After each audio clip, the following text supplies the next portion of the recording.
যাদের চুলগুলো সিল্কি এলোমেলো, চুলগুলো খাড়া হয় না, এই ভিডিওটি তাদের জন্য। অনেকেই ভাবেন যে চুলগুলো হিট দিলে হয়তো বা খাড়া হয়ে যাবে, যারা সিল্কি চুল তারা ভেবে থাকেন, আসলে তা না। যাদের সিল্কি চুল আপনি যদি স্ট্রেট করেন, চুলগুলো আরও এলোমেলো হয়ে যায়, চুলগুলো খাড়া হয় না। আর আমাদের এই রোলিং ব্রাশ হার্ড জেল দিয়ে কিন্তু আপনি সারাদিনের জন্য চুল খাড়া করতে পারবেন। আর আরেকটা কথা আপনাদেরকে বলে রাখি, আপনারা কিন্তু আমাকে মেসেঞ্জারে অনেক মেসেজ করেন, এতে কোনো লাভ হয় না। আপনারা আমার যে হোয়াটসঅ্যাপ নাম্বারটা দেওয়া থাকবে, এখানে আমার সাথে যোগাযোগ করে কথা বলে এই প্রোডাক্টটা নিতে পারবেন। তো আমি কিন্তু প্রথমে রোলিং ব্রাশ দিয়ে চুলটা ভলিউম করলাম, তারপরে কিন্তু হার্ড জেল ব্যবহার করলাম, তারপর কিন্তু আমি রোলিং ব্রাশ দিয়ে আবারও চুল কিন্তু ভলিউম করতেছি।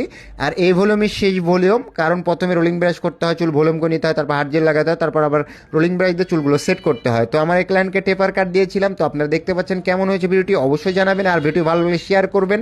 আর যারা চুল সেট রাখতে চান, অবশ্যই আমার এই হোয়াটসঅ্যাপ নাম্বার দেওয়া থাকলো, আপনারা যোগাযোগ করে আমার সাথে এই প্রোডাক্টগুলো নিতে পারেন। একটি রোলিং ব্রাশ, একটি hard gel, delivery charge free 500 টাকা।